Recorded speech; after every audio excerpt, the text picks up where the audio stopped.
Hi and namaste. I have the Yoga Sutras for you today. From chapter 2, the Sadhana Pada, the portion on practice. It's Sutra number 28. Actually, we'll do 28 and 29 because they go together. You kind of can't have one without the other.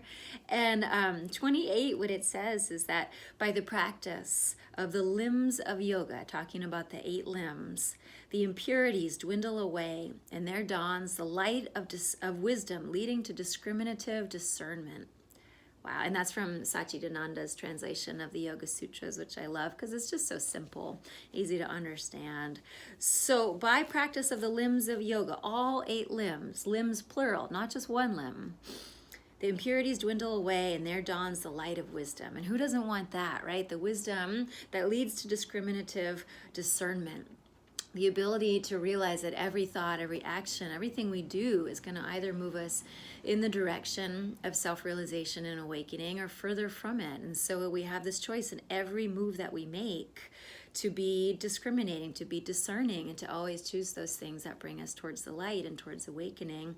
And how do we do that? We start to get better at that. It just happens naturally almost, right? The impurities dwindle away.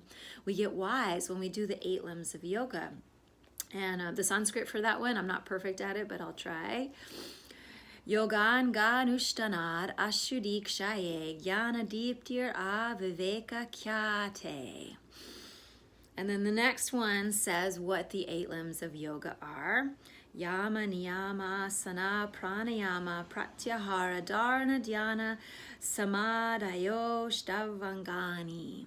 So yama, right? Yama is called the moral restraints. Doesn't mean that we're restraining something inherently wicked or terrible or bad about ourselves. It's just restraining our habit of seeing ourselves as separate from everyone else. And so when we start to recognize I'm you and you're me, then we naturally want to act with kindness, and we naturally want to be truthful, and we naturally want to not steal, because why would I steal from you if you're just like me? That makes no sense. We naturally want to conserve our energy, brahmacharya, and we naturally want to not take more than we need, not to be greedy, aparigraha. So it just happens. But at first, those things, you have to really consciously practice them. And then niyama, right? And that's how we are within ourselves. Whereas yama is more outside. Niyama is how we live a truly sincere and soulful life. So we're pure in all kinds of different ways, you know, body and thought and speech and you know, our surroundings. It's all got this container of purity. And we practice santosha, contentment, you know, being okay with how it is, not constantly having to grasp like, for that next vacation, or always feeling dissatisfied. It's like, yes, we can long for awakening. We can have a desire in our life to better ourselves, but we're also okay where we are. And then the last 3 tapas, disciplines, svadhyaya, self-study, and ishvara pranidhana, humility, right? Those are all important. And then you have the 3rd limb is asana, which we're all pretty familiar with. And I think that often we can get confused in the West and we think, oh, I'll just do asana, right? Our yoga is often, probably not for you all because you're listening to this, but some people think they can just do asana and that's yoga. But 28, Sutra 28 says, no, all the limbs, this wisdom, this light of discriminating awareness and wisdom and discernment, it doesn't come just from practicing asana. It comes from practicing all the limbs.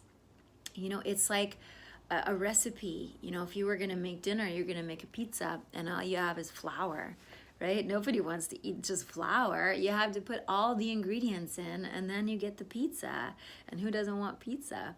But you can't just pick one out of the recipe and say, okay, I'm just going to do this. I'm just going to add this and think that you're going to get to the self-realization, the joy, the awakening, the wisdom. That's not going to come if you just choose asana and just separate that out. And then there's pranayama. This is the 4th limb. Pratyahara, withdrawal of the senses, 5th limb, and then you get into the more subtle realms of yoga. The last 3 limbs are dharana, dhyana, and samadhi, translated most often as concentration, meditation, and absorption. right? And absorption is that feeling of oneness, the union of our small self with the greater, bigger self. And that only comes if you do all the limbs. So this is me encouraging you to do more than just asana today, to maybe pick one of the yamas or one of the niyamas and work really, really hard on that today. Like, what if we all picked a parigraha, right, the fifth of the yamas, the first limb, and tried as much as possible to not be greedy today, to not take more than we need of anything, of our asana practice, of someone else's time, of food, of energy, of money, and to be really, have faith in simple abundance. And I think it would start to really change your yoga, and all of us, mine too, if we could do that. So that's my sutra thought for today. Namaste.